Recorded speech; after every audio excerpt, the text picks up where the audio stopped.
Continuing now with our lead story, reaction to President Obama's press conference. With us now, Republican strategist Brad Blakeman and Democratic consultant Zerlina Maxwell. So, Zerlina, how would you grade the president's performance, an A+ or an A++? No, I wouldn't say an A++.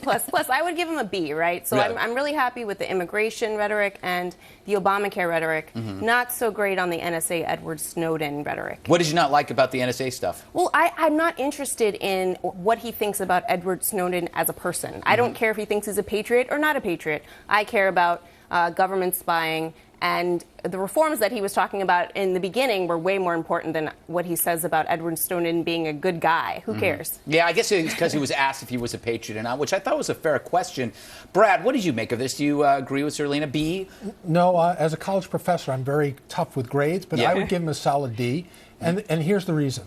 This wasn't a news conference at all. There was really no news other than we're going to the Olympics. But if it wasn't for bad news, Obama doesn't make news. So not making news is actually a plus for this president. And the fact that he had it on a Friday in August at 3 o'clock, please. This was more of an appeasement to the White House press corps for the Jay Leno appearance than it was the necessity of having a press conference on Friday. So you're saying that by having the press conference at 3 p.m., instead of perhaps earlier when we could all go home and go to the bar, he should be impeached? That's not a bad idea. Yes. But that would be phony. That would be phony. That would be phony. Well, what did you make of the whole the Putin stuff? Because he said he was talking about the relationship with Putin and having it not having anything to do with Snowden, but that was. You could smell that baloney. Right. I don't buy it, but I think that, again, going back to the really important part of what he's talking about is the NSA spying. We all care about that. I mean, really, with the story, I was shocked that everyone was acting like this was news, right? Yeah. Because we knew that the government was doing this since they first passed the Patriot Act all throughout the Bush years. I want to know how that, he was talking about transparency. I want to know about that. I want to make sure there are checks and balances in place that have real teeth. Yeah. Why do you think he did the press conference? Is it because of the mounting pressures of the NSA or because he's going away? No, I think the reason why he did it is to appease the White House press corps who feel like they were disrespected by him going on Jay Leno and actually making news. He made news about terrorism on a comedy show. Right. And I think the White House press corps... I think Jay asked better questions than the White House press corps, to be honest. And let me tell you something. With regard to Putin, the nicest thing he said about Putin was, hey, we don't have a bad relationship, yet he called him the kid who slumps in the back of a room in a classroom. I mean, is that what you say to a peer? Is that what you say to somebody you respect? Yeah, but he's right though. Yeah, he's worse than that. Are we disagreeing with him? What did you think of the metaphor that he used when he was should America trust the NSA and what they're doing, and he compared it to doing dishes. Yeah, that was no good. He struggles when he goes off the cuff. Sometimes he goes with. I mean, he talked about the elephant with the legs. There was a lot of different things where I was like, that wasn't really the most effective metaphor. But the point is that we do need more information about this, and I'm glad that he put forth 4 things. Whether or not you agree that those are the best 4 ways to tackle this, at least they're trying. But Brad, let me ask you this. So he goes over these surveillance programs, these new measures. There's 4 of them.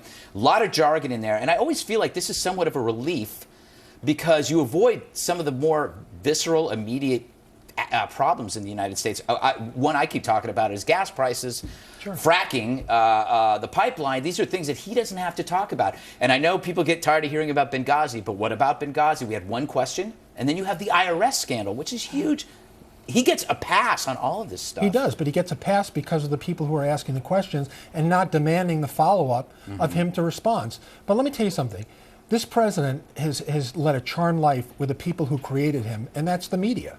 And if they continue to give him the kind of passes that he's been feel entitled to, you get what you pay for. But you get a press conference where there's no news. What do you think? You were shaking your head, Zerlina. Well, the people that created him, no. The American people actually created this president.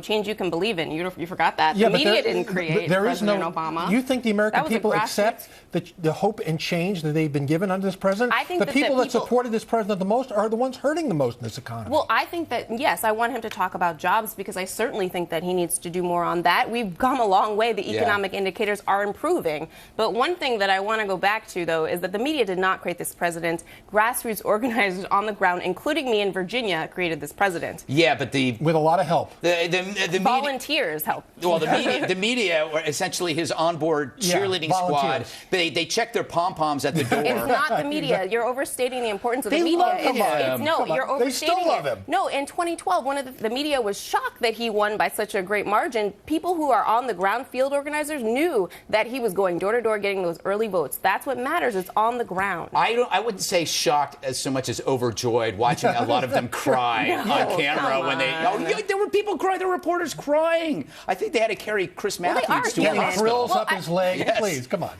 They're human beings. I want to ask. Well, at least you're admitting they're biased because they are human beings. No, I'm not saying that they're biased. I'm saying they're human. But the thing is, you bring up the media, and this is an interesting point. The media doesn't ask specific questions about people, more, I don't know, boring cares. Like, for example, part-time economy. That doesn't enter a reporter's mind because they're in D.C., full-time jobs. They get to go to junkets. They get to have fun. They don't understand that our economy is turning into a part-time world. Right? Well, the media definitely doesn't understand that. And I want to go back to something that you were talking about in the previous segment about Obamacare, because I think that, it's easy in the abstract to not understand what it's like to not have health insurance. I'm freelance right now. I do not have health insurance. I just graduated from law school, so I'm transitioning. That is a real thing. So October 1st, I'm actually looking forward to that, so I can take advantage of Obamacare. I'm looking forward to you paying for everybody else. No, but the thing is that it's not free. I mean, one of the things that's always talked about is, it's free health care. No, I'm paying for it. Well, if you're smart, you take the penalty because you're getting screwed by the very president. So it's better for me to not have health insurance? No, the president has just carved out the business community, yet the individual is still on the hook to get Obamacare. So President Obama, we've got to wrap this up. He's going to Martha's Vineyard. Who is Martha? Seriously. She has a vineyard. Yes, big deal. There are a lot of vineyards. Very nice. My family goes every year to Cape Cod. I guess I'm from the West Coast. I don't know what Martha's Vineyard is. Apparently, Martha's a very important person. If she is, God bless her. Okay, Zerlina, Brad, thanks. When we come back, conservatives continue to